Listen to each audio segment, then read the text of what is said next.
अस्सलाम वालेकुम। अस्सलाम वालेकुम सर। वालेकुम अस्सलाम।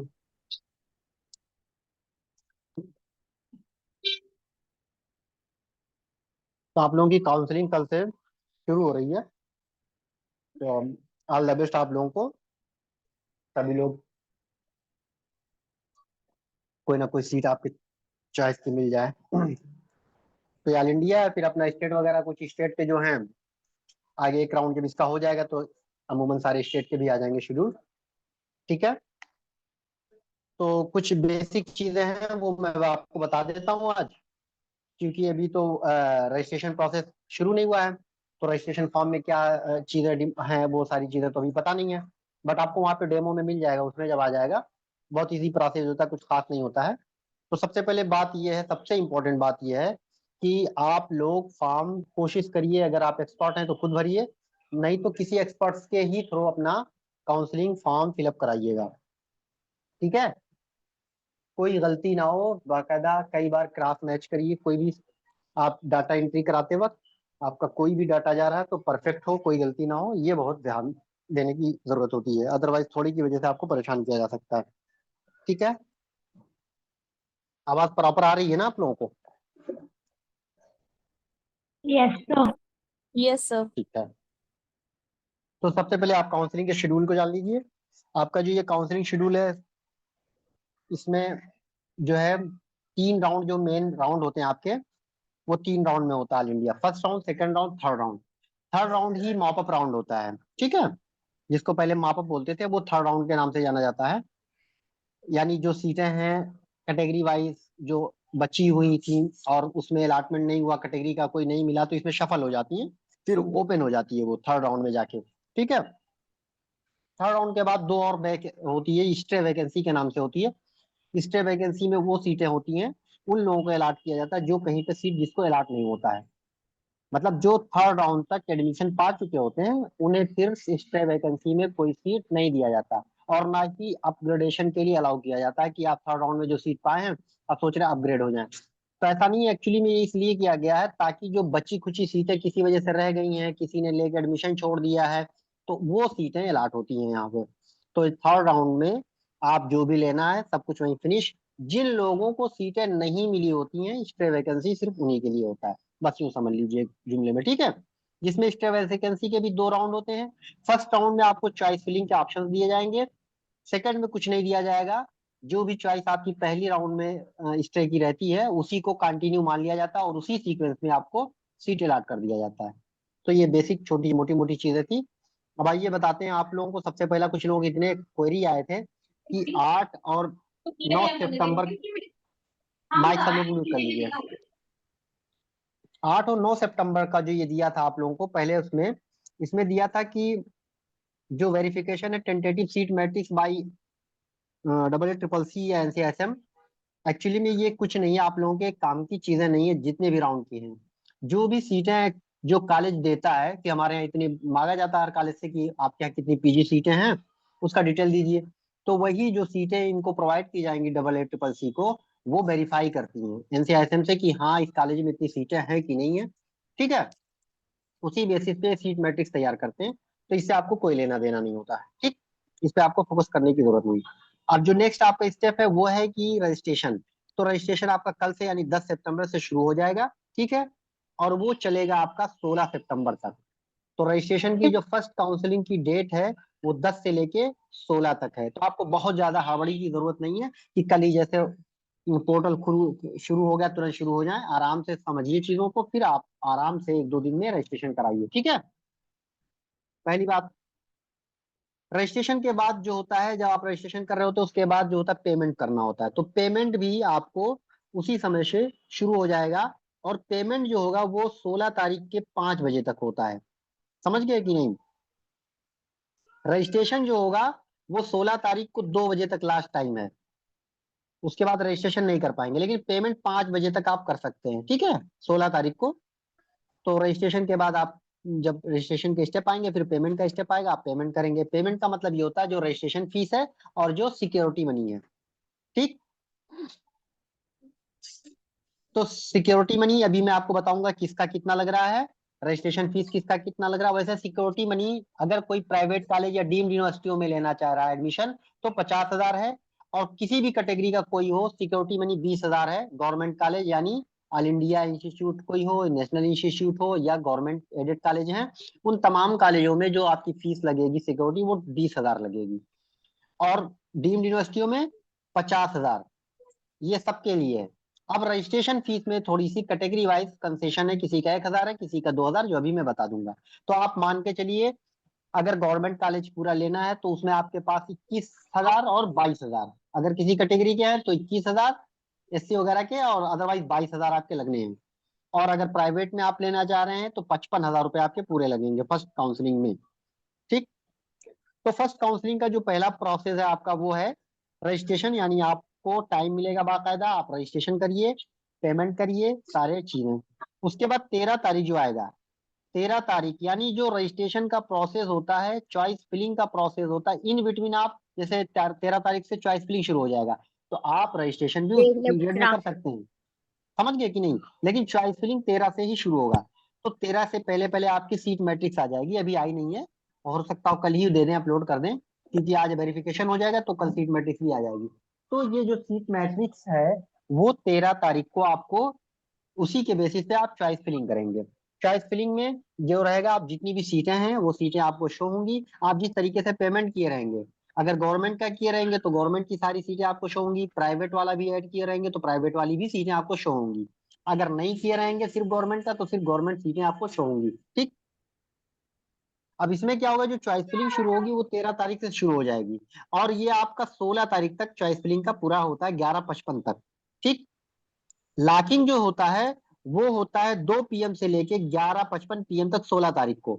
16 तारीख में आप चॉइस लॉक करेंगे, इससे पहले चॉइस आपका लॉक नहीं होगा, यानी जो चीजें इधर उधर होनी होंगी वो हो जाएंगी, सीट आप आगे पीछे नीचे ऊपर अरेंज कर सकते हैं।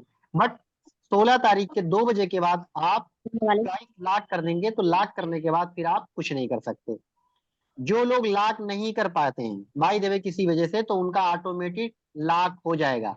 बट ध्यान रखिएगा ये ऑल इंडिया में सिर्फ सिचुएशन है, स्टेट में आपको लॉक करना ही होता है, लॉक नहीं करेंगे। भाई बात कौन कर रहा है, और माइक म्यूट करिए, आपसे कह रहे हैं, डिस्टर्ब हुआ, काफी आवाज तो हो रही है। ठीक है। तो फिलहाल स्टेट की बात नहीं है, तो स्टेट के भी यहाँ बात नहीं करते हैं, लेकिन आप लोग इसलिए बता रहे हैं कि आप इस मुगालते में ना रहेंगे। ऑल इंडिया में आप सीट लॉक नहीं करेंगे तो भी लॉक हो जाता है, बट स्टेट में आपको लॉक करना होता है, लॉक नहीं करेंगे तो 0-0 हो जाएगा सब। ठीक है, यूपी में स्पेशली। उसके बाद आपको 17 तारीख को क्या होगा, ये प्रोसेसिंग करेंगे अपना सीट अलॉटमेंट का, जो भी करना होगा 2 दिन के लिए। आप फिर 19 तारीख को अल्टीमेट आपका सीट अलॉटमेंट हो चुका होगा, लिस्ट आ जाएगी जिसको जो सीट अलॉट हो चुकी होगी। फिर 20 तारीख से लेके आपको 26 तारीख तक अपने कॉलेज में जाके एडमिशन करना होगा। ठीक है, रिपोर्टिंग करनी होती है, तो ये सारी चीजें होंगी, बाकी आपसे कुछ लेना देना नहीं, लास्ट वाला डाटा वेरिफिकेशन वो सब उनका काम है। ठीक है। तो ये सारे शेड्यूल के थे, ये फर्स्ट काउंसलिंग के। आफ्टर दैट सेकंड काउंसलिंग आपका शुरू होगा, वो होगा 1 अक्टूबर से लेके 6 अक्टूबर तक, वही सारी चीजें। ठीक है। उसके बाद 2 अक्टूबर से आपका चॉइस फिलिंग हो जाएगा, 9 अक्टूबर को इसका भी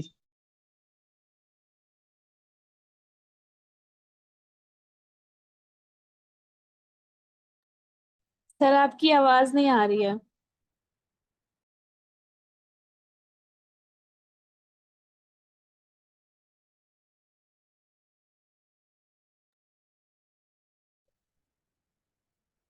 अब आ रही है। Yes sir. अच्छा, इससे पहले बिल्कुल भी आवाज नहीं आई मेरी। नहीं सर, आई, ये सेकंड राउंड का जब आप बता रहे थे तब नहीं आ रही थी। अच्छा, वहां से नहीं आई है। तो सेकंड राउंड में यही है, डेट की मैं यहाँ बता रहा हूँ, बहुत ज्यादा इसमें कुछ बताने की वो नहीं है। तो सेकंड राउंड में एक्चुअली में यही है कि 10 तारीख से शुरू होगा सेकंड राउंड। ठीक है, रजिस्ट्रेशन, अरे सॉरी, 1 अक्टूबर से, और उसकी चॉइस फिलिंग 2 अक्टूबर से ही शुरू हो जाएगी, क्योंकि लास्ट में जैसे भी काउंसलिंग नंबर बढ़ते जाते हैं ड्यूरेशन कम करते जाते हैं लोग। और 9 तारीख को उसका डिस्प्ले हो जाएगा, यानी 10 को फिर फाइनल एडमिशन आप लेंगे। थर्ड राउंड जो शुरू होगा 21 से शुरू हो जाएगा, 22 को चॉइस फिलिंग होगी, और इसका जो है 28 अक्टूबर को रिजल्ट आ जाएगा, 29 से 4 तक इसका एडमिशन होगा, यानी 4 से नवंबर तक आपका एडमिशन थर्ड राउंड तक फिनिश हो जाएगा। ठीक है। उसके बाद जो सीटें बच जाएंगी किसी वजह से, कोई एडमिशन नहीं ले पाया रहा होगा जिसको कहीं सीट नहीं मिली रही होगी और कोई सीट बच गई है, तो फिर आगे स्टे वैकेंसी वगैरह होगा। तो स्टे वैकेंसी में आपको उसके भी डेट सारे रजिस्ट्रेशन के होंगे। जिसने मान लो इससे पहले एडमिशन नहीं लिया है, अरे पहली बार फर्स्ट टाइम जा रहा रजिस्ट्रेशन करवाने, तो उनका रजिस्ट्रेशन होगा, पेमेंट होगा। और जो पहले से ले चुके हैं उनको सिर्फ चॉइस फिलिंग करना होता है, ठीक है। इसी तरह सेकंड राउंड स्टे वैकेंसी का भी वही सेम प्रोसेस होता है, लेकिन यहाँ चॉइस फिलिंग भी नहीं होगा, डायरेक्ट अलॉटमेंट होता है, ठीक है। अब आइए हम लोग बात करते हैं आपके इसके लिए कि हम लोगों को जो गाइडलाइन आई हुई है वो क्या है, कैसे क्या करना है, इंपॉर्टेंट चीजें, उसके बारे में हम आपको इंफॉर्मेशन बुलेटिन, आप लोगों को दिख रहा होगा क्लियर, अच्छे से दिख रहा है ना स्क्रीन?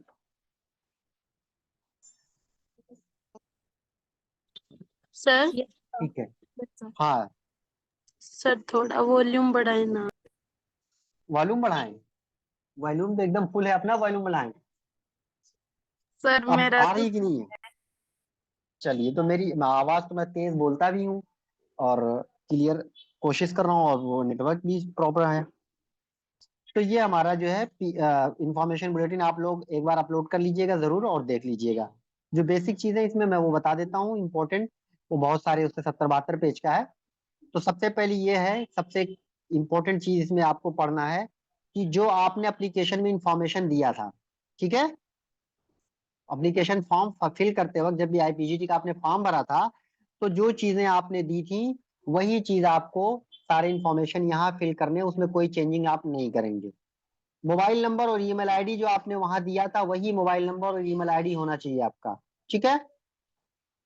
ठीक, ये सबसे इंपॉर्टेंट चीज होता है। जब आप रजिस्ट्रेशन करेंगे ओटीपी वगैरह पासवर्ड बनाना पड़ेगा, तो वो सारी चीजें आप थोड़ा सा वो करके रखिएगा, क्योंकि अगर किसी को आपका पासवर्ड और सारी चीजें अगर पता रहेंगी, लॉगिन करने की सारी जो सहूलतें होती हैं वो उसके पास अवेलेबल हैं, तो चॉइस में आपके इधर उधर कर सकता है कोई भी। भाई बहुत सारे लोग बहुत तरह तरह के सोच के होते हैं, ठीक है। तो ये सब चीजें याद रखिएगा, अपना पासवर्ड वगैरह सेफ रखिएगा।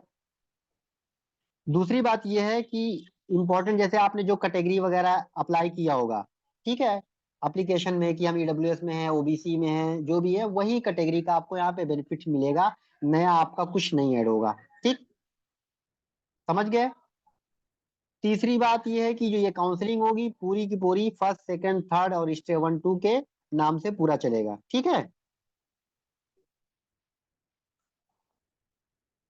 और फ्रेश रजिस्ट्रेशन हमेशा हो सकता है, फर्स्ट में भी सेकंड में भी, यानी किसी ने by the way first counselling में फर्स्ट राउंड में नहीं कराया वो, तो वो सेकंड में आराम से जाके करा सकता है, सेकंड में नहीं कराया थर्ड में करा सकता है, ठीक है। इवन स्टे वैकेंसी में भी फ्रेश रजिस्ट्रेशन होगा, अगर किसी ने नहीं कराया कभी और स्टे में चाह रहा है कि वो अपना जाके पार्टिसिपेट कर ले, तो वहां भी फ्रेश रजिस्ट्रेशन हो जाएगा, लेकिन स्टे सेकंड में कुछ नहीं होता, ठीक है। अब रूल जो इम्पोर्टेंट है सर वो सब सबके सर लिए ये जो पॉइंट एक ध्यान बार देनी रिपीट होती, करिए ना। क्या करें? सर ये भी जो आप बता रहे थे बीए वाला पॉइंट रिपीट कर दो। ये मेरे कहने का मतलब ये है कि जैसे आपने bye the way first counselling में पार्टिसिपेट नहीं किया है, तो अगर आप सेकंड में पार्टिसिपेट करना चाहते हैं तो कोई दिक्कत नहीं है, आराम से आप रजिस्ट्रेशन कराए पार्टिसिपेट कर सकते हैं।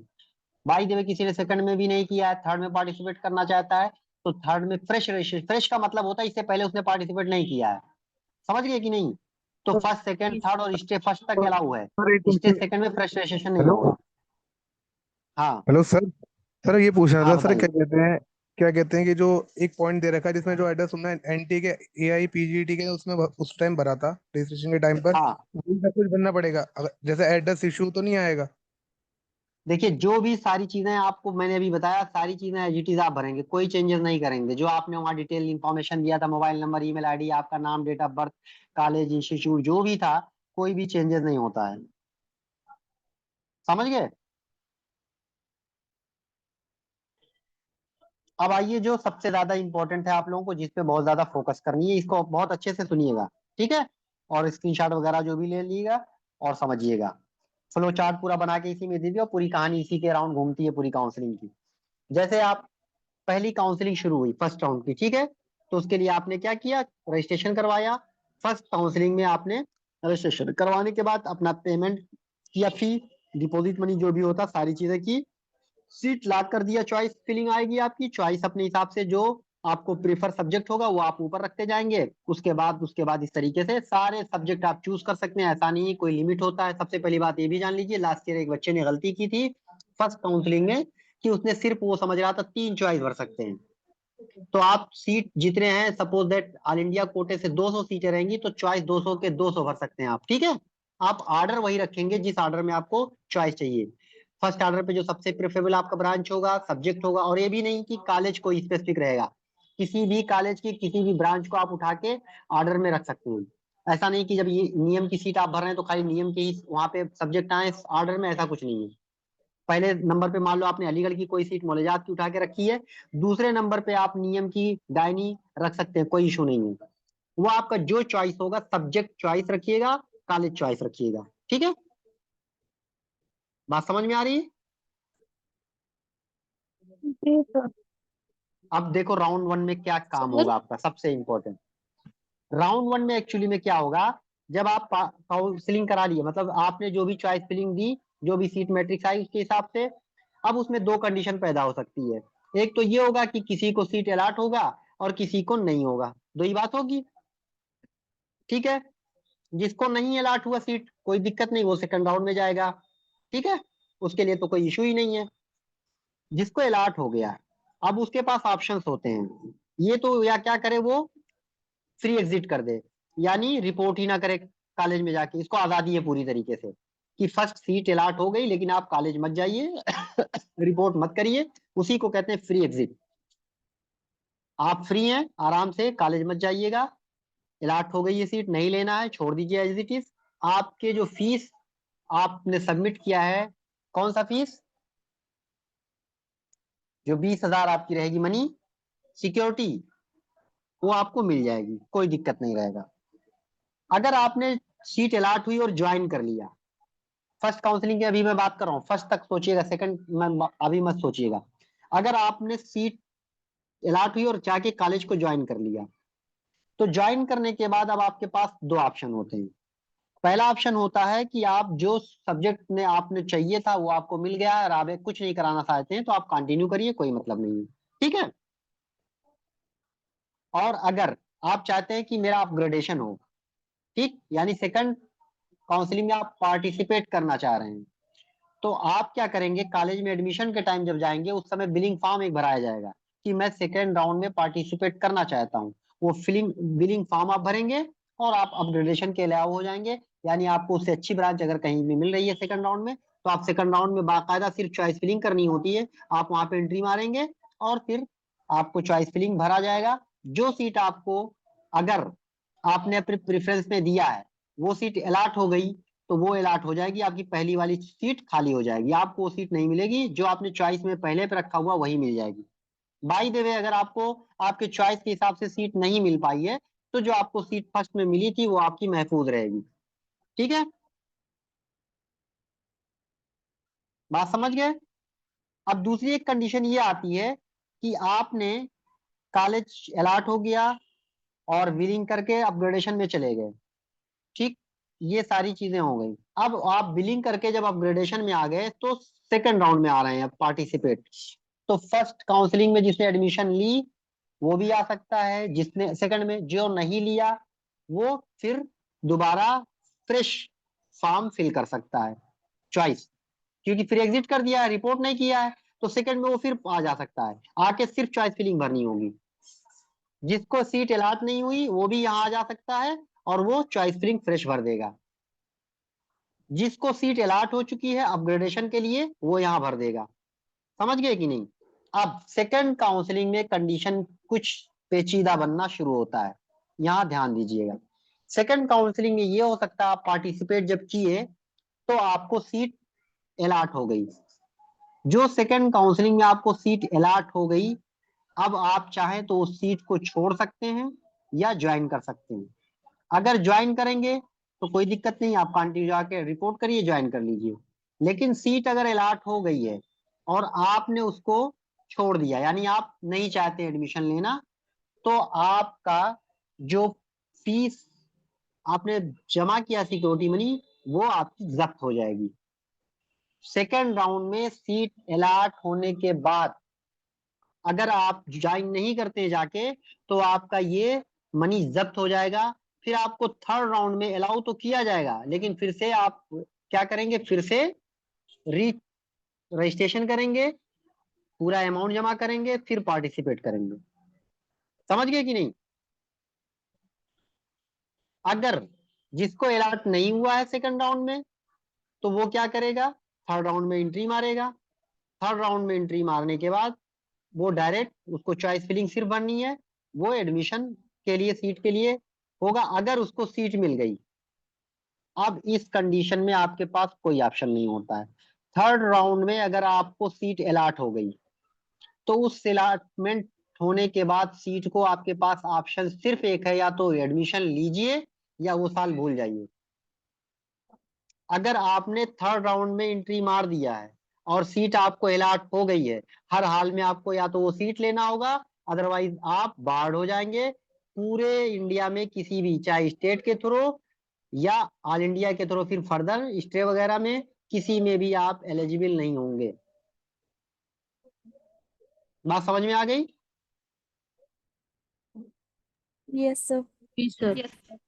यही चीज आप लोगों को समझनी होती है, और यही 84 भी गलती कर देंगे आप किसी के बहकावे में आके। बहुत सारे लोगों को प्रॉपर इसका नॉलेज नहीं होता है, आपको उल्टी सीधे गाइड कर देते हैं, आपका साल खराब हो जाएगा। तो फर्स्ट राउंड में फ्री एग्जिट है, कोई दिक्कत नहीं, एडमिशन लें ना लें, फीस आपकी वापस आनी ही वानी है जो 20,000 जमा किया है। सेकंड राउंड में अगर आप एंट्री मारते हैं, सेकंड राउंड में अगर आपको सीट अलॉट हो जाती है तो आपके पास दो ऑप्शन होते हैं। एक तो आप एडमिशन लीजिए, और अगर एडमिशन नहीं लेने का मन है तो फिर आपका पैसा मार लिया जाएगा, लेकिन आपको फिर इजाजत दी जाएगी कि थर्ड में आप फिर से पैसा जमा करके फिर से काउंसलिंग करा सकते हैं। लेकिन थर्ड राउंड में एंट्री आपने मार दिया और सीट अलॉट हो गई तो आपको हर हाल में या तो सीट लेनी है या तो साल भूल जाना है। अगर ऑल इंडिया में वो सीट आपने नहीं ली तो फिर आप वहां से तो गए ही गए, आप स्टे में अलाउ नहीं होंगे। बाकी आपके स्टेट में जितनी काउंसलिंग होगी वहां पे भी आप एलिजिबल नहीं होंगे।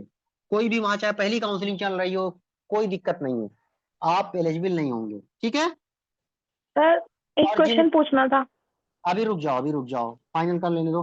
और जिनका अलॉट नहीं हुआ फर्स्ट में, वो उन्हें कोई इशू नहीं है, सेकंड में जाएं, सेकंड में भी नहीं अलॉट हुआ थर्ड में जाएं, थर्ड में भी नहीं अलॉट हुआ स्टे में जाएंगे, स्टे में नहीं हुआ सेकंड स्टे में जाएंगे, उसके बाद भी नहीं अलॉट हुआ तो सारा पैसा आपका वापस। जिसका एडमिशन हो जाएगा उसका भी पैसा वापस आएगा, जिसको अलॉट नहीं होगा उसको भी पैसा वापस आएगा, जो एडमिशन लेके पहली काउंसलिंग में छोड़ चुका रहेगा उसको भी पैसा वापस आएगा, जिनको अलॉट हो जाएगा सेकंड में उनका पैसा नहीं आएगा। आप समझ गए बात? अब कोई कुछ पूछना है पूछ सकते हो। सर अगर हमने मतलब हमें स्टेट काउंसलिंग स्टेट वाला कॉलेज चाहिए होगा सर, लेकिन अभी हमें बिल्कुल श्योर नहीं है कि हमें सिर्फ स्टेट काउंसलिंग में मिल जाएगा, तो सर हम ऑल इंडिया काउंसलिंग करेंगे और हमें ऑल इंडिया काउंसलिंग में मान लो स्टेट वाला कॉलेज नहीं मिला, तो सर फिर हम मतलब स्टेट वाले कॉलेज के लिए फिर हम स्टेट करना चाहेंगे, तो सर उस कंडीशन में क्या होगा, हमारी सिक्योरिटी फीस जो ऑल इंडिया काउंसलिंग की होगी उसका क्या होगा, और सर हमें जो ऑल इंडिया काउंसलिंग में मतलब सीट अलॉट होगी फिर उसमें हम कैसे करेंगे सर स्टेट वाले कॉलेज के लिए अभी स्टेट अभी काउंसलिंग इतनी में देर से करवाना चाहें? इतनी देर से क्या आपको बता रहे थे हम? यही चीजें तो बता रहे थे, आप सुन ही नहीं रहे हैं ध्यान से। मैं ये कह रहा सर हूँ आपको ये सब स्टेट से तो सुन मतलब ही लिया। नहीं। पहले सुन लो। जी आपने अगर अच्छा फर्स्ट, यहाँ ऑल इंडिया में पार्टिसिपेशन की सिर्फ बात हो रही है ना, आप स्टेट से कराएंगी नहीं कराएंगी, लेकिन पार्टिसिपेट ऑल इंडिया में कर रही है ना। जी सर। ऑल इंडिया में पार्टिसिपेट कर रही है, अगर आपको यहाँ पे सीट अलॉट हो रही है फर्स्ट राउंड में, ठीक है, उसके बाद नई एडमिशन ले रही है तो कोई दिक्कत नहीं है। लेकिन सेकंड राउंड में अगर आपको सीट अलॉट हो रही है तो आपको या तो एडमिशन लेना है या तो आपको अपना 20,000 रुपए भूल जाना पड़ेगा। अब आप स्टेट में जा सकती है, वही तो मैं कह रहा हूँ, आप छोड़ सकती हैं यहाँ, आप जो है फर्स्ट राउंड सेकंड राउंड की सीट अलॉटेड छोड़ सकती हैं, कोई दिक्कत नहीं है। मापअप में अगर अलॉट हो गया तो आप स्टेट की सीट में फिर नहीं जा सकती हैं, स्टेट इवन कहीं भी नहीं जाएंगी आप, पूरे इंडिया में कहीं भी कोई एडमिशन नहीं होगा। अगर बाय द वे वो आप करा लेती हैं, बाद में आपका एडमिशन कैंसिल हो जाएगा। समझ गए? सर एक चीज और पूछनी है हाँ सर, बताओ। जैसे हमें सेकंड राउंड में सर हमें अलॉट होगी, हमें सर सिक्योरिटी मनी की कोई टेंशन नहीं है सर, बट जैसे हमें हाँ ऑल इंडिया में सेकंड राउंड में अलॉट हो गई और हम जाके रिपोर्ट कर देते हैं तो हमें हाँ मतलब हमारी सीट तो सेफ रहेगी और हम फिर स्टेट में भी पार्टिसिपेट कर लेंगे। अगर हमें स्टेट में मिलता है ठीक, वरना हमें सेकंड में जो मिला था वो तो है ही हमारी सीट, वो तो रहेगी ना हाँ, फिर तो सर। ये तो कर सकते हो ना, तो आपकी रहेगी सेकंड में। आप अलाट अगर सीट करा लेते हैं जाके, अलाट कराने जी के बाद में अगर आपको सेकंड राउंड के बाद मान लीजिए आपकी स्टेट की कोई सीट मिल जाती है, तो कोई दिक्कत नहीं है, जी आपकी खाली फीस चली जाएगी। और आप जो वहां पे एडमिशन कैंसिल तो कराना पड़ेगा, डॉक्यूमेंट्स आप दिए रहेंगे, आप वहां जाके जी एडमिशन जी कैंसिल कराएंगे, अपने स्टेट में आके पार्टिसिपेट करके अपना कंटिन्यू कर लेंगे बस। जी सर, लेकिन ओके माप सर, अप में ये थर्ड कंफ्यूजन। में, लेकिन थर्ड के लिए ये चीज आपको ध्यान रखनी होगी, थर्ड में अगर आपने एंट्री कर दिया ऑल इंडिया के, तो आपका फिर जी रिवर्स गियर नहीं लगेगा, बस इतना याद रखिएगा सीट अलाट होने के बाद। ओके अगर सर, सीट ओके। नहीं अलाट हो रहा है तब तो कोई इशू नहीं है, लेकिन थर्ड राउंड में अगर सीट किसी को अलाट हो रहा है तो आप बैक टू पवेलियन नहीं हो सकते। ठीक, सर मतलब ये हम पूरी टोटली कहानी। डिपेंड नहीं रह सकते ना कि स्टेट हमें मिल ही जाएगी स्टेट काउंसलिंग में, हमें तो ऑल इंडिया काउंसलिंग में इसीलिए अगर मिलता है आपको तो कुछ हमें। कुछ रिस्क लेना पड़ता है, इसीलिए भाई बच्चे जी की जी पिछली सर। बार भी तो ये हुआ कि अब आपकी state counselling bye the way delay हो रही है, इसी के पैरेलल कभी कभी चलने लगती है, तो बहुत असमंजस की स्थिति बन जाती है। तो आपको थोड़ा सा रिस्क लेना पड़ेगा। आप कॉन्फिडेंट हैं कि कॉलेज मतलब वहां से आपकी रैंक कितनी बन रही है, वहां से अलाट हो पाएगा तो ठीक है, अदरवाइज आप ऑल इंडिया में एंट्री मारिए, मजबूर होके क्या करेंगे, आपके पास ऑप्शन नहीं है, या जी तो फिर जी साल खराब हो जाएगा। तो ये चीजें जी वो सर। आपको खुद डिसीजन लेगा, इसमें कोई कुछ आपकी मदद नहीं कर पाएगा, कोई भी। जी होता सर, क्या है, ओके सर, क्योंकि thank you. Suppose that last year अभी स्टेट की यूपी का यही हुआ था, जब यूपी की काउंसलिंग शुरू हुई थी, ठीक है, तो उस समय थर्ड राउंड यहाँ का शुरू हो गया था और यूपी का सेकेंड राउंड शुरू था, समझ गए। अब थर्ड राउंड में जो लोग सीट नहीं जिसको यूपी के उसमें मिली थी, अब वो लोग थर्ड राउंड में एंट्री मार दिए थे। अब उनको थर्ड राउंड में सीटें अलाट हो गई, अब उनके पास ऑप्शन नहीं है। अब यूपी की जो 11-12 सीटें सपोज एससी वाली थी, सेकंड में बचेंगी, वो एससी एसटी की वो सफल होंगी, वो सीटें खाली हो गई। लेकिन अब इनके पास कोई ऑप्शन नहीं है कि वो आके यहाँ एडमिशन लें, अब वो उनको वहीं कंटिन्यू करना पड़ता है, और ये सीट अब आपके बाद वाली रैंक वाले उठाएंगे। अब जो कुछ डीट टाइप के होते हैं रिस्क ले लेते हैं, भैया कोई बात नहीं, हमको मिलेगी तो ठीक है, अदरवाइज हम जाएंगे यहीं लेंगे। और एक मतलब कैलकुलेशन भी रहता है ना, आपका रैंक देख लेते हैं स्टेट का, कितने लड़के स्टेट वाले हैं, उस हिसाब से आप कैलकुलेशन मेंटेन करके आप देखते हैं। तो ये तो सारा काम आपको करना पड़ता है, ठीक है। अच्छा सर, एक चीज और पूछनी थी। जैसे आपने हाँ कहा बिल्कुल। कि हम अपग्रेड के लिए डाले, मान लो फर्स्ट काउंसिल में कई बार होता है कि चॉइस आगे पीछे ही रहती है। कई बार ये हुआ कि मान लिया हमें थर्ड चॉइस मिल गई, कंफ्यूजन रहता है कई बार। तो हम्म हम फर्स्ट काउंसलिंग में मान ली थर्ड चॉइस मिली, और हम्म अपग्रेडेशन के लिए डाला, मान सेकंड या फर्स्ट आ गई। तो हम हम्म। अपग्रेड करने के बाद भी अगर ना ले एडमिशन, हम फर्स्ट ही काउंसलिंग के हाँ हिसाब से एडमिशन लिए रहे, तो क्या फिर हाँ, भी पैसे चला नहीं नहीं, जाएगा? ऐसा नहीं, नहीं ऐसा नहीं होगा। अगर आपने अपग्रेडेशन के लिए एंट्री मारी है, हम्म। पहली बात तो ये सुन लीजिए, आप जब अपग्रेडेशन के लिए जाएंगे तो आपकी सीट वर्चुअल हो जाती है, वैकेंट, पहली बात। सपोज दैट एग्जाम्पल के तौर पे आपने हम्म। नियम गाजियाबाद की सीट आपको अलाट हो गई मेडिसिन की, हम्म। एग्जाम्पल के तौर पे फर्स्ट राउंड हम्म। में, लेकिन आप चाह रहे थे कि आपको डरमा मिल जाए, ठीक, या हम्म। आईबीटी मिल जाए, या अदविया चाह रहे हैं कि आपको अदविया मिल जाए, कहाँ की, बेंगलोर की, सपोज दैट। तो हम्म। आपने सेकंड राउंड में क्या किया, फर्स्ट आप चाहते थे अदविया मिल जाए, तो आपकी हम्म। चॉइस फिलिंग आप फ्रेश भरी जाएगी हमेशा, याद रखिएगा। फिर से आप चॉइस फिलिंग पूरा भरते हैं, फिर सीक्वेंसिंग करेंगे आप, तो आप फर्स्ट राउंड पे आप क्या रखेंगे, अदविया रखेंगे, ठीक है।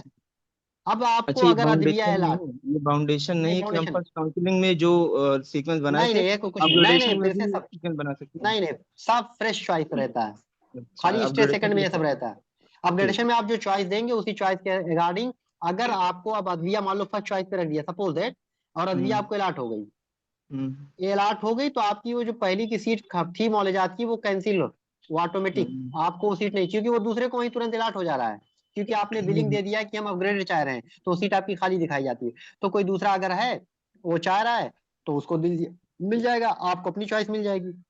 अब ये चाहें कि आपको अदविया ना लें, तो अब आपके मतलब पास हाँ, कई बार तो ऑप्शन यही है। मान लो जुनून में आके हमने कर दिया अपग्रेडेशन, हाँ, लेकिन ये हो कि नहीं, अब मौलियात में ही मिल गया है तो। नहीं तब फिर नहीं कुछ होगा, वो आप हम्म। जो आपको अपग्रेड में सीट अलाट होगी वही लेना पड़ेगा फिर, अच्छा, मतलब अगर ना डायरेक्ट लिए तो नहीं। पैसा चला जाएगा? हाँ, और एडमिशन नहीं लिए तो यहाँ पैसा फोर्टिफाइड, आपका पैसा जब्त। जब्त हो जाएगा। ठीक। हाँ, और कहीं गलती तो ये जोश कहीं थर्ड में आप दिखा दिए, तो फिर सीट भी चली जाएगी और साल भी चला जाएगा। थर्ड में मान लिया सेकंड से आप अपग्रेडेशन में थर्ड में चले गए, ठीक है। तो सेकंड में मान लो आपको अद्विया मिली थी, आप सोच रहे हैं कि हमको पैथो मिल जाए, आपने अपग्रेडेशन के लिए पैथो डाल दिया, ठीक है, और आपको पैथो मिल गया, फिर आप सोच रहे हैं नहीं यार हमको अद्विया ही चाहिए था, पैथो हम नहीं लेंगे, तो अब आपको कुछ नहीं मिलेगा, या तो पैथो ले लीजिए, या तो ठीक। फिर आप पूरा साल बर्बाद करिए, अगले साल तैयारी करिए, ना आप सर स्टेट में फिर जा सकते हैं। हाँ सर एक क्वेश्चन तो था मतलब सर। अगर हम अपग्रेडेशन का फॉर्म भरते हैं तो सर हमें मतलब जो सेकंड राउंड में अलॉट होगी तो सर वही लेनी पड़ेगी, हम फर्स्ट में नहीं जा सकते हैं? नहीं, फर्स्ट में कुछ नहीं, फर्स्ट की आपकी सीट ऑटोमेटिक खाली हो जाती है, जैसे ही आप अपग्रेडेशन के लिए वो देंगे, बिलिंग फॉर्म भरेंगे, तो जो आपको जी सीटें जी। दिखाई देंगी ना सेकंड में, जब शॉर्ट स्क्रीनिंग आप फिल करेंगे ना, तो सारी सीटें वो खाली दिखाई देती हैं ऐसे ही, क्योंकि जो सीटें आप जो भी बिलिंग दे देते हैं उनकी सीट वैकेंट दिखाई जाती है। ओह ठीक है। सर ठीक, सर एक तो क्वेश्चन अब आप जो प्रेफरेंस देंगे उसी के अलाट होगा। अगर आपको प्रेफरेंस के हिसाब से जो भी सब्जेक्ट अलाट हो गया, तो आपकी पहली सीट जो थी वो ऑटोमेटिक हट जाएगी, बस ये जान लीजिए। सर एक और पूछिए क्वेश्चन अब। था जी। सर एक क्वेश्चन था अगर हमको ऑल इंडिया सेकंड राउंड में अलॉट हो जाता है कुछ सही, और हाँ। उसके बाद हम उसको ले लेते हैं, और फिर अगर हम हम्म। स्टेट की काउंसलिंग करवाना चाहें, तो जैसे कि अभी आपने हाँ बोला था कि कैंसिल करवाना पड़ती है वो सीट, तो वो जो हाँ, सीट वो वो तो सीट कैंसिल को। जी जी, तो वो जो सीट हम कैंसिल करवाएंगे वो हमारे जब स्टेट का रिजल्ट आ जाएगा, जैसे कि हमारा हो गया स्टेट राउंड के थ्रू, हम्म, उसके बाद करवा हम्म। सकते हैं कैंसिल या पहले? नहीं, तो उसमें ये कुछ उसमें भी है, वहां दिया हुआ है सब, अभी इसको जब डिटेल में आप जाओगे ना हम्म। तो यहाँ पूरा लिखा रहता है। आप जो है जो ओके। थर्ड राउंड, ये भी रूल होगा कि जो थर्ड जी। काउंसलिंग शुरू होने वाली होगी उसके 3 दिन हाँ। पहले, जो अनाउंसमेंट डेट है उसका, ठीक है, जी। उसके जो ओके। अनाउंसमेंट डेट से 3 दिन पहले आपको इन्फॉर्म करना होगा। जी। ओके। अदरवाइज फिर कैसे, हाँ ये चीजें हो जाती हैं, तो इसमें लिखा हुआ पूरी वो चीज, इस कंडीशन के लिए बाकायदा लिखा रहा है, आप इसको जब पढ़ेंगे ना डिटेल में इसमें, तो ये जी भी जी। चीज मेंशन रहेगा कि कितने मतलब दिन हम के सेव अंदर आपको। जी, मतलब हम सेव नहीं कर सकते सर सेकंड राउंड में, हम हमें जो मिला है हम सेव नहीं कर नहीं पाएंगे ना फिर? नहीं नहीं, ऐसे नहीं कर पाएंगे कि आपको सेकंड राउंड में मिला है और आपने ठीक है, जी। और स्टेट के चक्कर में हम्म, आप पड़े हुए हैं, लेकिन आप जी स्टेट की सीट अगर नहीं मिली बाय, तब तो अच्छी बात हो गई, आप वहां ले लेंगे। जी। जी जी। लेकिन स्टेट जी। में आपको एडमिशन मिलेगा, सीधा तरीका होता है, अगर आपको स्टेट में एडमिशन मिल रहा है, ठीक है, तो वो जी सीट अगर थर्ड राउंड अनाउंसमेंट के पहले आपको बताना पड़ेगा ना, उनकी सीट खराब हो रही है, इसीलिए तो आपसे फीस वो लेते हैं ना, तो उनको जी। जी वो सीट बैक के तभी तो वैकेंट दिखा पाएंगे, जब अनाउंसमेंट डेट जी। से पहले उनको पता चल जाएगा। तो उस अनाउंसमेंट डेट से पहले अगर आप इन्फॉर्म कर देंगे उनको, तो कोई दिक्कत नहीं है, आपका सिर्फ 20,000 जाएगा, लेकिन आप अपने हम्म। एलिजिबल हो जाएंगे। ठीक है। ओके, मतलब रिस्क सर लेना ही पड़ेगा मतलब रिस्क तो लेना है भाई, सेकंड बता रहे हैं, छोड़ने थर्ड राउंड जी। के अराउंड, अगर थर्ड राउंड से फर्स्ट सेकंड तक तो आप मस्त हैं, कोई दिक्कत नहीं है, लेकिन थर्ड राउंड के जी इर्द गिर्द आपको बहुत रिस्क लेने होते हैं, अगर स्टेट उसमें है दोनों में आप, तो फिर उस जी। वक्त के हिसाब से डिसीजन आपको लेना पड़ेगा, तो टाइम देख के, अल्टीमेटली सिचुएशन सर देख के। जी सर, अल्टीमेटली सर स्टेट में लेने के लिए आपको सेकंड राउंड की ऑल इंडिया छोड़नी पड़ेगी मतलब? हाँ, वो तो सीट अगर आपने एडमिशन ले लिया, अगर एक रिपोर्ट नहीं किया तो जी कोई जी दिक्कत ही नहीं है। देखिए एक जी चीज जी और जी याद रखिएगा, रिपोर्ट नहीं किया तो आपकी सीट ही नहीं रह जाएगी। अगर आपने जी रिपोर्ट कर दिया, रिपोर्ट मीन्स एडमिशन जी। कर दिया, पूरा प्रोसेस करेंगे ना, डॉक्यूमेंट हम्म सारा देंगे ना।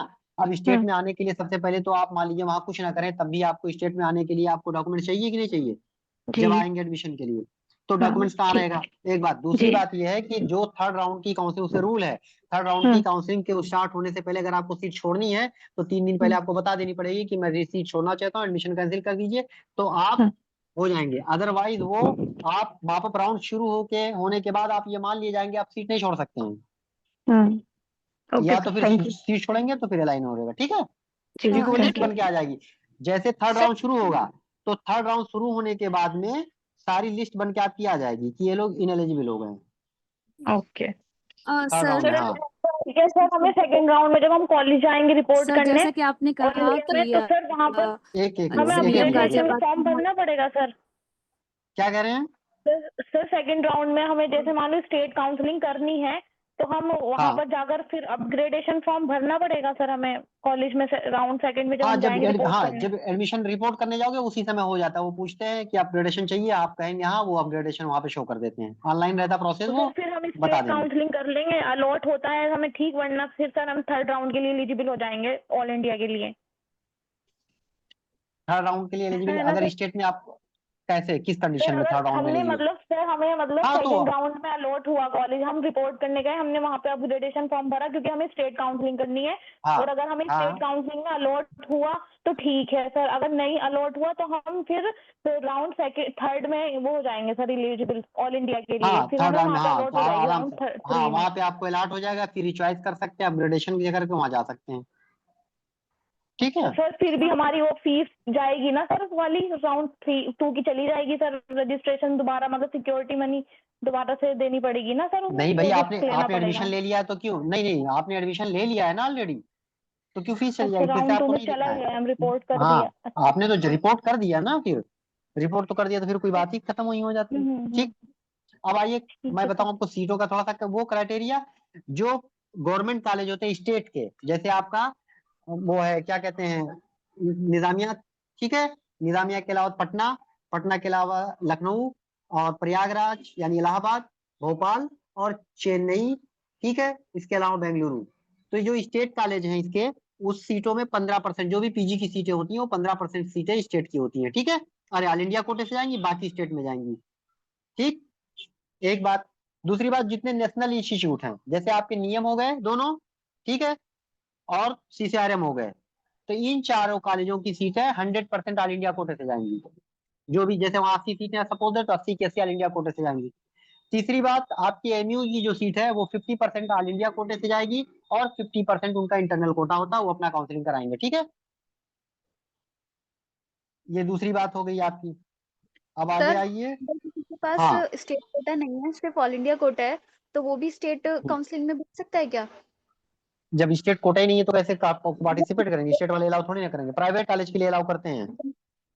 जो जैसे ऑल इंडिया सपोज कोई, कोटा हाँ क्या कह है रहे हो? उसके बेसिस पर, जैसे अभी आपने बताया ऑल इंडिया कोटा 15% है, तो उसके हाँ बेसिस पर हाँ, तो उसपे तो आप रहेंगे, वो तो सबका है, किसी का भी है, तो वो तो ऑल वो इंडिया बस में शो ही राउंड होगा, वो स्टेट में नहीं आएगा, वो ऑल इंडिया जो अभी अच्छी आप काउंसलिंग कराएंगे, इसी में वो जी सब सर। सीट्स दिखाई देंगे, 15% सीटें इसी में आ जाएंगी सारी वो, अच्छा समझ गए, अच्छा जैसे मान लो ठीक लखनऊ से एक दो सीटें जा रही होंगी 15% के हिसाब से, तो वो इसी में दिखाई देंगी, ठीक है।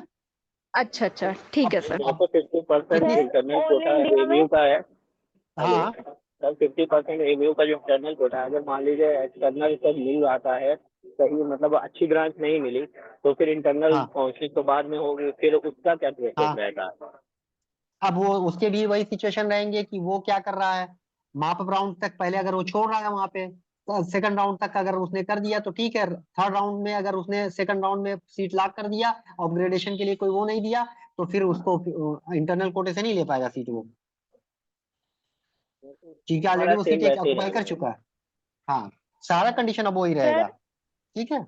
हाँ, सर ऑल इंडिया काउंसलिंग में सर अगर हम लखनऊ वाला कॉलेज स्टेट वाला है सर, तो वो कितनी रैंक तक मतलब ऑल इंडिया काउंसलिंग में अलॉट हो सकता है सर, कितनी रैंक तक ये कुछ कट नहीं, ऑफ जाएगी ये कुछ मतलब नहीं, ये कुछ क्लोजिंग नहीं कहा रैंक? जा सकता, ये कुछ नहीं कहा जा सकता है, डिपेंडिंग ऑन कौन सा ब्रांच आ रहा है ऑल इंडिया कोटे से, ठीक है, उसी हिसाब से रैंक की डिमांड बढ़ जाती है, और किस स्टेट से कितने लड़के सेलेक्ट हुए ये भी इंपॉर्टेंट होता है, तो ये तो कतई नहीं बताया जा सकता है, ठीक। ये जब सीट मैट्रिक्स आएगी तो पता, क्योंकि बाय द वे कोई सीट आ गई मान लीजिए ऑल इंडिया कोटे से गायनी ब्रांच की, ठीक है, ऑल इंडिया कोटे से चली गई गायनी, तो अब गायनी की है तो हर कोई चाहेगा कि गायनी हमको मिल जाए, लड़कियों का चॉइस होता है, तो फिर आपको 10 रैंक में भी ना मिल सकता, ये भी हो सकता है कि नहीं। तो ये कंडीशन करता है, हो सकता हो गायनी की ना आके अदविया किया जाए, कुलियात किया जाए, पीएसएम किया जाए, इस तरह की ब्रांच आएंगे तो ज्यादा रैंक पे जाएंगे, ठीक है। अब परसेंटेज क्या है आरक्षण का, एससी का 15% है, एसटी 7.5% है, ओबीसी 27%, जो नॉन क्रीमी लेयर वाले हैं, ठीक है। अगर कोई क्रीमी लेयर में आता है, यानी वही ओबीसी सर्टिफिकेट आपका होना चाहिए जो सेंट्रल का है, तो सेंट्रल का ओबीसी सर्टिफिकेट बना हुआ है आपका, तो आपको आरक्षण मिलेगा, अदरवाइज ओपन कैटेगरी में आएंगे, ठीक है। जनरल जो है ईडब्ल्यूएस वाले, उनको 10% सीटें उनके लिए रिजर्व हैं, ठीक। हैंडीकैप के लिए 5% होता है, सर इसमें तो ये, ईडब्ल्यूएस जो है, अगर उसमें नहीं हाँ, भरा था एग्जामिनेशन फॉर्म में, लेकिन इसमें भरा है इसके लिए काउंसलिंग में, तो फिर वो मान लेंगे क्या ईडब्ल्यूएस? नहीं का आपका ये अब आप जब आप फॉर्म फिल करेंगे ना, तो ये सारी चीजें फिल होके ऑलरेडी रहेंगी कैटेगरी, क्योंकि आपकी कैटेगरी के हिसाब से अच्छा रैंक बनाई गई है, सारी चीजें उसी हिसाब से की गई है ना, तो मान कैसे लिया यस। जाएगा। ओ शायद ये तो यूपी स्टेट में पॉसिबिलिटी होती है, लेकिन टाइम टू टाइम नियम चेंज होते रहते हैं, तो अभी से मैं नहीं कह सकता, लेकिन ये हाँ। था, आपको वहां मौका मिल सकता है कि क्योंकि दोनों के कैटेगरी अलग अलग होते हैं ना, क्राइटेरिया स्टेट का अलग होता है ऑल भाई, इंडिया का अलग अमाउंट भी अलग होता है। हाँ, तो इसलिए वहां पे आपको चेंज करने का मौका मिलता है, लेकिन यहाँ पे नहीं मिलेगा कुछ भी। ठीक है, अभी मैंने पहले ही बताया ये जुमला, कोई भी चेंज हाँ। नहीं होगा, जो भी एप्लीकेशन में आपने इन्फॉर्मेशन दी है वही इन्फॉर्मेशन पे आपको काम करना होगा। तो आप एग्जाम टाइम पे दे चुके हैं, बस वही है जो है इन्फॉर्मेशन। हाँ, अब अब फर्दर दूसरी आप चीज जो चेंज। सीट, हाँ, अब दूसरी चीज जो इम्पोर्टेंट है वो सीट कन्वर्जन जो होता है ना थर्ड राउंड में, जैसे जो कैटेगरी की सीटें हैं, मान लो SC ST और PWD और हैंडीकैप वगैरह की, तो ये सीटें मान लो कैंडिडेट नहीं मिल पाया क्वालिफाई, तो वो सीटें थर्ड यस राउंड में सर। कन्वर्ट हो जाती हैं। ठीक है, कौन सी सीट किस में कन्वर्ट होगी, तो जो हैंडीकैप्ड की अगर सीट कोई ST कैटेगरी की थी तो वो ST को ही दिया जाएगा, दूसरे को नहीं दिया जाएगा। अगर हैंडीकैप्ड की सीट SC कैटेगरी की है तो वो फिर SC कैटेगरी में जाएगी, किसी ओपन को नहीं दिया जाएगा, याद रखिएगा। और सर फॉर्म में अनरिजर्व वाली किसी है तो ने अनरिजर्व में जाएगी, OBC का है तो OBC में जाएगा, जनरल कैटेगरी का PWD है तो वो जनरल कैटेगरी में जाएगा EWS में। फिर जो SC की सीटें हैं वो कन्वर्ट होंगी, जब SC का कोई कैंडिडेट नहीं मिल पाएगा तो अनरिजर्व हो जाएगी, यानी और किसी कैटेगरी को नहीं जाएगा, सब ओपन जाएगा। इसी तरीके से SC अगर ST नहीं मिल पा रहा है तो ST की सीट पहले SC में जाएगी, SC वाला ले सकता है उसको जब ओपन होगी। SC भी नहीं मिलेगा तब फिर अनरिजर्व में जाएगा। EWS में भी वही सिचुएशन है, अगर EWS में सीटें बाकी रह गई, कोई क्वालिफाइंग कैंडिडेट नहीं है तो अनरिजर्व में चला जाएगा। ठीक है, सर फॉर्म में किसी चलो। ने EWS अप्लाई कर दिया है और रजिस्ट्रेशन के हाँ, टाइम प्रेजेंट नहीं कर पा रहा है, तो उसका क्या रहेगा? कोई दिक्कत नहीं, ओपन में जाइए, ओपन से आप कराइए अपना, अनरिजर्व तो आपको मिलेगा मिलेगा ना। Okay sir. ठीक है, आप यहाँ पे फिर उसका ना करिएगा, EWS को जब यहाँ पे फिल करिएगा तो EWS के लिए आप वो मत दीजिएगा, ठीक, क्योंकि जो आपने कैटेगरी दी है उसी कैटेगरी के हिसाब से आपको सीट अलॉट होगा। तो बाय द वे आपको सीट EWS का अलॉट हुआ, सपोज दैट आपने वहाँ, आवाज आ रही है मेरी? जी हेलो, यार। हाँ, यस सर, आ तो रही बाय है। द वे आपने फॉर्म में EWS भरा हुआ है, अब EWS की कैटेगरी की आपको by the way seat allot हुई है ना, यही तो होगा बाय द वे। एक तो ओपन की सीट अलॉट होगी, तब तो कोई दिक्कत ही नहीं है, आपको ओपन वाला कोई डॉक्यूमेंट नहीं मांगेगा। लेकिन EWS कैटेगरी की अगर सीट अलॉट हो गई तो एडमिशन के टाइम आपको EWS देना पड़ेगा, और आपके पास है नहीं तो ये एडमिशन कैंसिल हो जाएगा। तो इसलिए अगर आपके पास EWS नहीं है तो आप जनरल कैटेगरी का फिर ऑप्ट कर सकते हैं। ठीक है, ओपन में तो कोई जा सकता है।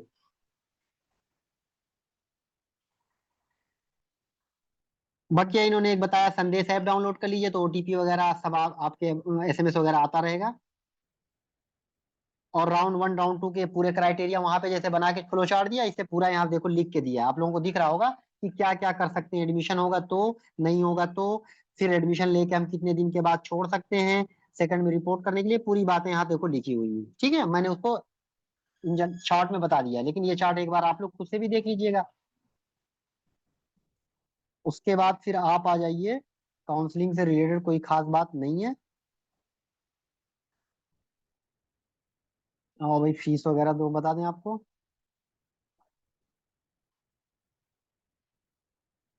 ये सब उसी के हैं, क्वेश्चन आयर बना के, ये देखो फिर उसी को एक तरीका और बना के दिया है, क्योंकि लड़के बहुत ज्यादा परेशान हो जाते हैं इसमें, तो इसने इन्होंने इस बार 3 3 तरीके से बता दिया है, एक फ्लो चार्ट बना के फिर ऐसे लिख के फिर यहाँ भी वही दिया है कि फर्स्ट में क्या होगा तो पैसा आपका कैसे क्या हो जाएगा, ये सारी चीजें हैं। ठीक है,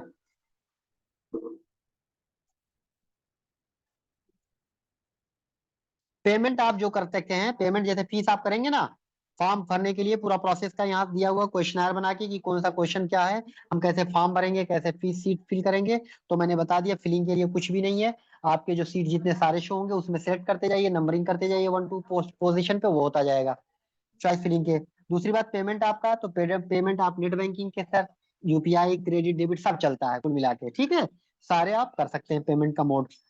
उसके अलावा जो है आपका जो इम्पोर्टेंट है, आपको कोई फॉर्म भेजना उजना नहीं रहता है, ऑनलाइन सारी चीजें होंगी। ठीक है, ये सब क्वेश्चन करके जो डाउट आपके होते हैं अमूमन वो डाउट बना के इन्होंने बना दिया है सब, तो एक बार अच्छे से देख लीजिएगा, सारी चीजें आपको दिखाएंगी। अलॉटमेंट इंस्टीट्यूट में जब आप जा रहे होंगे तो क्या क्या आपको चाहिए, ठीक है, यानी डॉक्यूमेंट्स देख लीजिए ध्यान से। तो सबसे पहले जो आपने फोटो लगाया था ना, समझ रहे हैं कि नहीं, फोटो आपने जो लगाया था अपने फॉर्म में, यस सर। आपके वो फोटो होने चाहिए। ठीक, सारे डॉक्यूमेंट्स आपके ओरिजिनल फॉर्म में होने चाहिए और 2 के फोटो कॉपी सेट होने चाहिए, 2 सेट। ठीक, जैसे आपको जो अलॉटमेंट लेटर मिलेगा प्रोविजनल डाउनलोड करेंगे आप नेट से, जब सीट अलॉट हो जाती है तो प्रोविजनल लेटर अलॉट होता है, वो आप डाउनलोड कर लेंगे, आपके उसमें रहे डैशबोर्ड में वहां मिल जाता है, वो होना चाहिए। एडमिट कार्ड आप खोज खाज के रख लीजिए, वरना फिर मुश्किल हो जाएगा मिलना, और नहीं हो तो देख लीजिए अगर वेबसाइट पे मौजूद हो तो एनटीए के तो मिल जाएगा अभी। ठीक है, उसके अलावा आपका रैंक कार्ड, जो आपका स्कोर कार्ड आया है वो आपके पास होना चाहिए। 10th क्लास की मार्कशीट सर्टिफिकेट दोनों, अगर एक में है तो कोई बात नहीं, हाई स्कूल का वही हाल, मार्कशीट सर्टिफिकेट जो हायर सेकेंडरी का मतलब, बीओएमएस के सारे मार्कशीट, देखिए डॉक्यूमेंट जो पूछ रहे थे लोग क्या क्या लगेगा, ये सारी चीजें यहाँ है, एक बार मैं बता भी चुका हूँ। उसके अलावा आपकी डिग्री, ठीक है, प्रोविजनल हो या परमानेंट हो, तो अमूमन जो है डिग्री आपकी प्रोविजनल ही रहती है, कुछ लोगों की जो डिले हो गए होंगे परमानेंट भी आ जाती है, तो आपकी डिग्री होनी चाहिए। उसके अलावा जो आपने इंटर्नशिप किया है, कहीं कहीं जो है दो तरीके से होता है, एलोपैथी और यूनानी का, कहीं कहीं एक ही होता है पूरा साल का, तो आपका जो अगर 2 सर्टिफिकेट है 6 6 महीने का तो वो दोनों होना चाहिए, एक ही है तो एक होना चाहिए पूरा बार 1 साल का, ठीक। उसके बाद आपका रजिस्ट्रेशन कंपलसरी होना चाहिए, परमानेंट रजिस्ट्रेशन सर्टिफिकेट, यानी जिस भी स्टेट से आपने रजिस्ट्रेशन कराया है या ऑल इंडिया से रजिस्ट्रेशन कराया होगा, जो भी होगा आपका रजिस्ट्रेशन होना चाहिए। उसके अलावा डेट ऑफ बर्थ के लिए आपका हाई स्कूल सर्टिफिकेट मान हो जाएगा, कोई वो नहीं है। उसके बाद आपको पासपोर्ट साइज फोटो 8, ठीक है, आपके पास होना चाहिए। आईडी प्रूफ के लिए कुछ ना कुछ आपके पास होना चाहिए, Aadhaar card, PAN card, licence, voter ID, इन तमाम चीजों में से कोई एक चीज आपके पास हो जाएगा। तो कोशिश करिएगा, आपके पास आधार तो रहेगा ही, आप पैन कार्ड बनवा लीजिए, क्योंकि जब एडमिशन के बाद आपको पैन कार्ड की जरूरत तुरंत पड़ेगी स्टाइपेंड के लिए, तो पैन कार्ड जिसके पास नहीं होगा बनवा लेगा। फिटनेस सर्टिफिकेट आपके वहीं कॉलेज में इशू हो जाता है, कोई जरूरत नहीं होती है। ट्रांसफर सर्टिफिकेट यानी जिसको हम लोग कहते हैं माइग्रेन, ये आपका होना चाहिए, बनवा लीजिए अगर नहीं बना होगा। और इन सब के आपके अगर नहीं है तो वहाँ पे अंडरटेकिंग दे देंगे, हो जाएगा, बाद में बनवा के दे सकते हैं 1 आध महीने के अंदर। बट ये जो ऊपर की चीजें थी ये आपको हर हाल में देना होगा, इतनी चीजें यहाँ, और रजिस्ट्रेशन, ठीक है। कोई जो है हैंडीकैप्ड है तो हैंडीकैप्ड का पूरा सर्टिफिकेट देगा, SC ST का है तो SC ST का प्रोफार्मा यहाँ नीचे दिया हुआ, बाकी आप लोग बनवा चुके होंगे उसी टाइप का रहेगा। OBC का जिसका है तो OBC का, ठीक है। EWS वाला है तो EWS का, ठीक। सर कोई गैप सर्टिफिकेट भी होता है क्या? हाँ, गैप सर्टिफिकेट एडमिशन के टाइम लगेगा, अगर आपने यूजी और तैयारी के 1 साल से ज्यादा टाइम बीत गया है, मतलब इंटर्नशिप के बाद से कोई गैप हो रहा है तो आपको देना पड़ेगा एफिडेविट, वो बनता है कोर्ट से, जो वही कोई खास अलग नहीं रहता है, 50 60 रुपए बनता है, वो सर बन जाएगा। हम्म। सर अगर हम नियम में हमारा एडमिशन हो रहा है तो फिर हमारे पास अगर सेंट्रल जो वाला जो कास्ट सर्टिफिकेट होता है वो भी हमने अप्लाई करने के लिए दिया, अभी अगर नहीं आया है तो सर हम वहाँ पर रिपोर्ट करने जाएंगे तो वहाँ पर हमें कितना टाइम मिलेगा सर, अगर हम बाद में सबमिट करना चाहें वो? देखिए पहली बार तो कैटेगरी वगैरह के लिए बहुत ज्यादा वो आपको अप्लाई किया नहीं रहेगा तो शायद वहाँ मुश्किल हो जाए एडमिशन लेना, क्योंकि उसी बेसिस पे आपको सीट मिली हुई है, तो आपको कैटेगरी का सर्टिफिकेट मस्ट है। बहुत मुश्किल अंडरटेकिंग नहीं लेते हैं, उसके लिए अंडरटेकिंग नहीं लेते हैं, क्योंकि कोई भी कह सकता है ना हम इस कैटेगरी के हैं, लेकिन आपको सर्टिफिकेट देना चाहिए, आपको उसी कैटेगरी से सीट अलॉट हुआ है, तो आप बनवा लीजिए तेजी से उसको, कैटेगरी बहुत मस्त है एकदम, बिल्कुल कोई ऑप्शन नहीं। सर ये सर रजिस्ट्रेशन लेकिन सर्टिफिकेट नहीं आया अभी, नियम की तो वेबसाइट इसमें पे हम तो कुछ जो है ना कर एक्स्ट्रा सकते हैं? डॉक्यूमेंट्स भी हैं सर कुछ। हाँ, सर नियम की सर वेबसाइट पे कुछ एक्स्ट्रा डॉक्यूमेंट्स भी हैं सर, जैसे जैसे वो एलिजिबिलिटी वो सर्टिफिकेट है, देन स्टेट वो रजिस्ट्रेशन सबके लिए होता है, वो तो बता तो नहीं, रजिस्ट्रेशन वही होता है ना, स्टेशन रजिस्ट्रेशन होता है या ऑल इंडिया रजिस्ट्रेशन हो, तो वही तो बात हुई, एक्स्ट्रा नहीं, कुछ नहीं, वहां का जितनी बातें सर यहाँ बताई। RGUHS बैंगलोर का सर अलग से दे रहा था। नहीं, कुछ नहीं लगता है, बेंगलोर का क्यों लगेगा, बेंगलोर से आपको क्या लेना देना है, ऑल इंडिया कोटे से आप जा रहे हैं, कुछ नहीं लगता है, वही सारी डॉक्यूमेंट्स रहेंगे, किसी कोई सर्विस वगैरह कहीं कर रहा होता है उसके लिए कुछ एक्स्ट्रा लगेंगे, बाकी सारी चीजें यही अगर लगेंगी सबकी रजिस्ट्रेशन बस। सर्टिफिकेट ना हो, हाँ, सर्टिफिकेट जैसे कि में हमने DBCD क्या लिखा आएगा?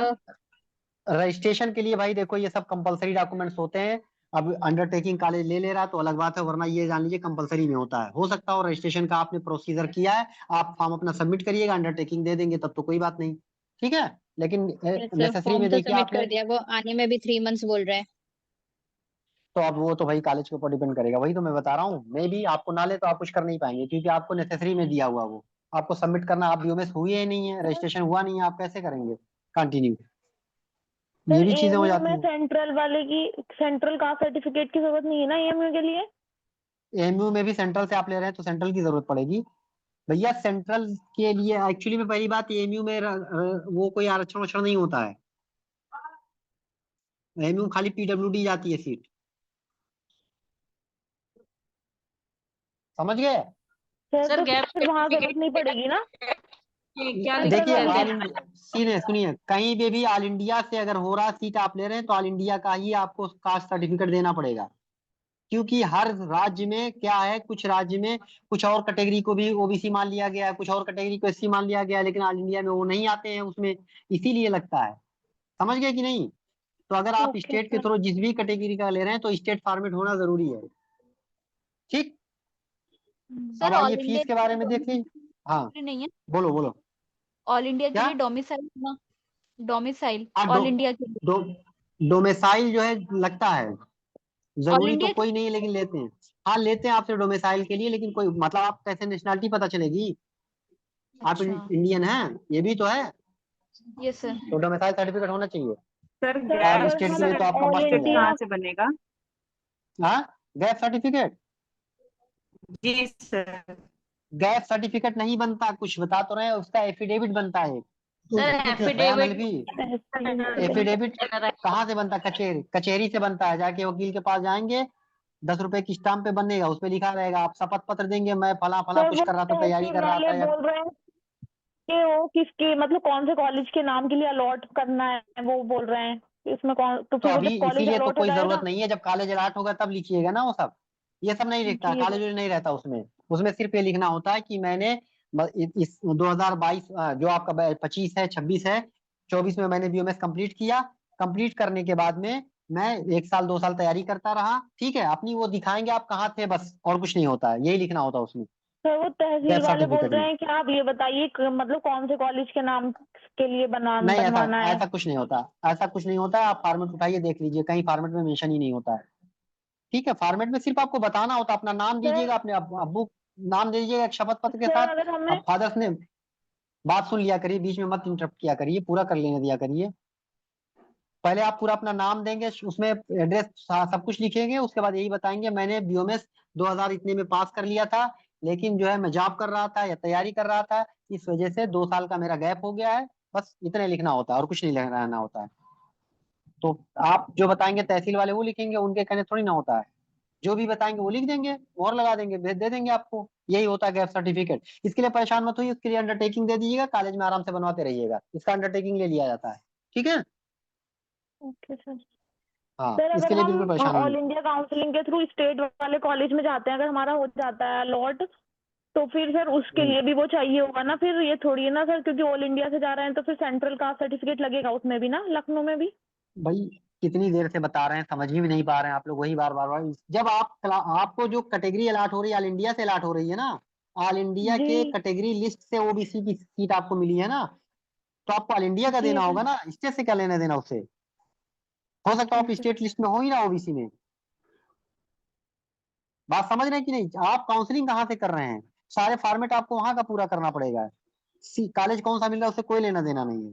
समझ गए कि नहीं? अब सारे रूल रेगुलेशन, जिस काउंसलिंग में आप पार्टिसिपेट करेंगे ऑल इंडिया में कर रहे हैं तो ऑल इंडिया के हिसाब से सब कुछ करना पड़ेगा, स्टेट से कर रहे हैं तो स्टेट के हिसाब से करना पड़ेगा। ठीक है, उसके बाद जब आपका वो कंटिन्यूएशन हो जाता है, फिर आगे की जो चीजें होती हैं वो अपना स्टेट वाले स्टेट के तरीके से मैनेज करते हैं, ऑल इंडिया वाले ऑल इंडिया से मैनेज करते हैं। नेक्स्ट आ जाइए आप ऑल इंडिया कोटे की। अगर आप देखिए जो रजिस्ट्रेशन फीस है, ठीक है, अरे वो क्या कहते हैं उसको, अब सिक्योरिटी मनी, ठीक है, तो गवर्नमेंट कॉलेज की जितनी सीटों की सिक्योरिटी मनी सबके लिए किसी भी कैटेगरी का वो 20,000 लगेगा। और अगर डीम्ड यूनिवर्सिटी जैसे हमदर्द वगैरह में किसी को एडमिशन लेना है या किसी प्राइवेट में लेगा तो उसका 50,000 है सिक्योरिटी मनी। ठीक, रजिस्ट्रेशन फीस में आपका थोड़ा सा छूट है, जो SC ST और हैंडीकैप्ड हैं उनका सिर्फ 1,000 लगेगा, बाकी लोगों का 2,000 लगेगा, और जो प्राइवेट कॉलेज और डीम्ड यूनिवर्सिटियों में लेना चाह रहे होंगे उनका 5,000 लगेगा। बात समझ गए? तो कुल मिला के अगर कोई SC कैटेगरी का है, ST कैटेगरी का या हैंडीकैप्ड है और गवर्नमेंट कॉलेज में जाना चाह रहा है तो उसकी फीस लगेगी 21,000। अगर कोई WBC EWS और अनरिजर्व कैटेगरी का है तो उसकी फीस टोटल 22,000 लगेगी, जिसमें से आपका 20,000 वापस आएगा, 2 वापस नहीं आना है। और प्राइवेट में कर रहे हैं तो सबके लिए 55,000 लगेगा, कोई कैटेगरी कुछ नहीं लगता वहां पे। ठीक है, ये आपके सारे थे फीस पास से रिलेटेड और सारी चीजें थी। उसके अलावा आपका ये हेल्पलाइन नंबर है, कोई भी परेशानी आपको कभी भी होती है तो आप 10 से 5 के दरमियान इस पे कॉल करेंगे, रिस्पॉन्ड किया जाता है। बार बार कॉल करिए, कोई ना कोई रिस्पॉन्ड करता है। ठीक है, इन नंबर पे आप अपने सारे क्वेरीज कर सकते हैं, कोई जहां भी दिक्कत आती है ईमेल कर सकते हैं, सारा चीज यहाँ लिखा हुआ है। ठीक है, तो यही सारी चीजें हैं। बाकी जो है अभी तो उसका वो नहीं आया, देखेंगे अगर उसका भी कुछ बहुत ज्यादा कॉम्प्लिकेटेड रहेगा फॉर्म फिल करने वाला तो भी उसके लिए क्लास ले लेंगे। अगर नॉर्मल इजी सा रहेगा वैसे कुछ होता नहीं है, बिल्कुल एकदम आसान सा सब कुछ रहता है। कुछ फॉर्मेलिटीज होती हैं दो चार, वही भरना होता है, बस सब कुछ ओके हो जाता है। आधी चीजें आपकी भरी भराई रहेंगी, जैसे आप अपना डालेंगे रोल नंबर एप्लीकेशन नंबर सब ओके ओके खुल के आ जाता है, कुछ चीजें भरनी होती है। बाकी जो है किसी को सर अब कुछ रह गया ये क्वेरी तो पूछ पूछना ले। था हाँ सर, जैसे ऑल इंडिया राउंड 2 में कोई सीट अलॉट होती हम्म है और ज्वाइन कर लेते हैं उसको, और फिर हम हम्म अपग्रेडेशन के लिए डाल देते हैं, तो हम्म अपग्रेडेशन के लिए कोई जरूरी तो नहीं है कि ऑल इंडिया थर्ड ही भी करवाएं, हम इसको छोड़ तो के स्टेट की काउंसलिंग में चले जा सकते हैं ना? अगर आप मतलब अपग्रेडेशन के थर्ड लिए वाला जो सेकंड में लाके जो आपने, सेकेंड में नहीं हमने तो थर्ड में अपग्रेडेशन अगर डाला, हाँ सेकंड में अपग्रेडेशन आपने डाला, हाँ तो बताइए हम बताइए। थर्ड को स्किप करके स्टेट काउंसलिंग में एंट्री कर सकते हैं ना? नहीं स्किप कर सकते, स्किप करने के लिए आपको जाके इन्फॉर्म करना होगा कि हम इस सीट को छोड़ना चाह रहे हैं, और वो भी अनाउंसमेंट डेट के 3 दिन पहले। उसके बाद अगर टाइम बच गया तो फिर वो आप इन्फॉर्म भी करेंगे तो भी कुछ नहीं होगा। समझ गए कि नहीं, यानी जब सीट मैट्रिक्स सर आनी मेरा ये होती है कहने ना। का मतलब है कि मतलब ऑल इंडिया का जो 3 राउंड है, कोई जरूरी नहीं कि हम तीनों कराएं, एक करा लिया, 2 स्किप कर दिया, थर्ड कराया, ऐसा हो सकता है पॉसिबल? मैं ये पूछ रही, या हाँ फिर बिल्कुल हो 1 2 सकता है, हाँ। कराया, थर्ड हम बि- स्किप बि- कर दिया? हाँ बिल्कुल हो सकता है, कोई तो दिक्कत नहीं, थर्ड स्किप कर क्योंकि सकते हैं, वो जीवी मॉपअप चाहे जो वाला कराएं। थोड़ा सा खतरनाक है ना, कि नहीं तो इसमें थर्ड वाला तो आपको इशू होगा, जैसे सेकंड में आप मान लो सेकंड में आपने एडमिशन ले लिया, जो भी कर लिया, रिपोर्ट करेंगे कि नहीं करेंगे सेकंड में, पहले ये बताइए। ज्वाइन कर लिया, बताइए रिपोर्ट जी कर नहीं, दिया, आपने ज्वाइन कर लिया है ना, रिपोर्ट तो अब कर ज्वाइन कर लिया अपग्रेडेशन। है। हाँ जी सर, ज्वाइन कर लिया जी। अब सुन लो, यहीं पे रुक जाओ। जब ज्वाइन कर लिया आपको, तो आपको थर्ड राउंड के काउंसलिंग के स्टार्ट होने से पहले अगर आपको कंटिन्यू नहीं करनी है तो आपको इन्फॉर्म करना पड़ेगा। और अगर आप नहीं करती इन्फॉर्म तो माना जाएगा आप कंटिन्यू कर रही हैं, तो आप थर्ड में पार्टिसिपेट करें या ना करें, आपकी सीट ऑलरेडी मान ली जाएगी, आपने सीट वो ली हुई है। अब समझ रहे हैं कि नहीं बात। जी जी सर। अगर सीट आपने सेकंड में ले लिया है तो आपको छोड़ने के लिए बताना ही बताना है। अगर नहीं बताती है तो माना जाएगा आपने सीट नहीं छोड़ा है और आप इनएलिजिबल हो जाएंगी फिर सबके लिए। अगर थर्ड राउंड शुरू हो गया तो आपकी लिस्ट आ जाएगी इनएलिजिबल वाली। क्योंकि जो लोगों ने, देखो एक तो वो आता है जो मापअप में सीट अलॉट होगी उनकी लिस्ट आएगी, एक उन लोगों की लिस्ट आ जाएगी उससे पहले ही जो सेकंड राउंड में अपग्रेडेशन के लिए नहीं दे रहे हैं या सीट छोड़ने का इंफॉर्मेशन नहीं दे रहे हैं, तो ये मान लिया जाता है वो सीट ले चुके हैं, अब वो छोड़ेंगे नहीं। समझ गए, तो उनको इन एलिजिबल लिस्ट में निकाल दिया जाता है, अब वो स्टेट वगैरह में नहीं जा सकते हैं। ले रखी है बात सर समझ में, राउंड 2 वाली। फिर अपग्रेड करने के लिए हमने इसलिए भरा है सर क्योंकि हमें स्टेट काउंसलिंग भी करवानी है। सर फिर हम स्टेट अरे भैया काउंसलिंग तो कैसे मतलब? उनसे तो उनसे क्या लेना देना, आप क्या कराने जा रहे हैं, उनसे कोई मतलब नहीं है, उनसे सिर्फ मतलब उनकी सीट नहीं सर खराब होनी एडमिशन तो चाहिए। रहेगा ना हमारा, राउंड 2 में एडमिशन तो रहेगा ना, पूरा कैंसिल थोड़ी ना होगा वो। फिर हम स्टेट काउंसलिंग करवा लेंगे। रहेगा, और अगर अगर तो स्टेट काउंसलिंग आप करवा लेंगे लेकिन स्टेट काउंसलिंग आपकी नहीं होगी ना। आप ये क्यों नहीं समझ रहे हैं, अगर राउंड 3 शुरू हो जाएगी, समझ गए कि नहीं आप। फिर सर उन्हें इन्फॉर्म करना पड़ेगा। हाँ राउंड 3 अगर शुरू हो गया तो आपकी लिस्ट बन के आ जाएगी, स्टेट वाले आपको लेंगे नहीं वैसे भी, और अगर ले लेंगे तो फिर बाद में एडमिशन कैंसिल हो जाएगा, ना इधर का मिलेगा ना उधर का मिलेगा। आप समझ रही हैं। सर स्टेट हम्म। काउंसलिंग करवाने के लिए उनको करना पड़ेगा इन्फॉर्म कि हम आप मतलब एक बार आप वो। अब एक बार, अब हम आपको बहुत बार बता चुके हैं, आप समझ ही नहीं पा रही हैं चीजों को, इसलिए आप एक बार जो मैंने भी चार्ट दिखाया है ना उसको अच्छे से पढ़ लीजिए, जो कॉलम बना हुआ है उसमें सब लिखा हुआ है, तो आप समझ लेंगी। फिर भी नहीं समझ पाएगा फिर हमसे पूछ लीजिएगा, ठीक है। ये वाला जो कॉलम था उसमें बहुत अच्छे से बना हुआ है, वो पढ़िए जाके। बहुत देर से ये बात हम बार बार रिपीट कर रहे हैं लेकिन आप समझने की कोशिश नहीं कर पा रही हैं। ये वाला उनकी कॉलम जो नंबर कहाँ गया, रजिस्ट्रेशन सर्टिफिकेट जो ये है वो वाला। अभी बना लीजिए। ये देखो पूरा जाके ये वाला जो कॉलम बना हुआ है पूरा इसको पढ़िए, इसमें बहुत अच्छे से सब लिखा हुआ है, कहाँ कब छोड़ेंगे कहाँ नहीं छोड़ेंगे, ये वाले, ठीक है। ये पूरा कंडीशन मेंशन है इसमें, स्टे का जैसे दिया वैसे यहाँ फर्स्ट राउंड सेकंड राउंड पूरा दिया हुआ है, ये वाला पेज नंबर 19-20 ये सब पढ़ लीजिए अच्छे से, ठीक है। सेकंड राउंड का पूरा क्राइटेरिया पढ़िए, कहाँ छोड़ सकते हैं कहाँ नहीं छोड़ सकते हैं, कब आपको रिपोर्ट करनी है कब नहीं करनी है, सारी बातें यहाँ लिखी हुई है, ठीक। और किसी को कोई डाउट? बाकी और कुछ होता है, अगर कोई इंफॉर्मेशन इस तरह से और कोई चीजें होती हैं, चेंजेस होता है तो हम आपको अपडेट करते रहेंगे, और आप लोग कंटिन्यू लगे रहिए, इंफॉर्मेशन आपको मिलता रहेगा, ठीक है। चलो ठीक है, असल में टाइम बहुत ज्यादा हो गया, बच्चे क्लास का इंतजार करें, 8 बजे से क्लास थी, तो अब बंद करते हैं, कोई भी डाउट रहेगा वो पूछ लीजिएगा आप लोग। अल्लाह हाफिज, ऑल द बेस्ट आप लोगों को, आप लोगों को सब कॉलेज मिले, फिर इन्फॉर्म करिएगा मिठाई के साथ।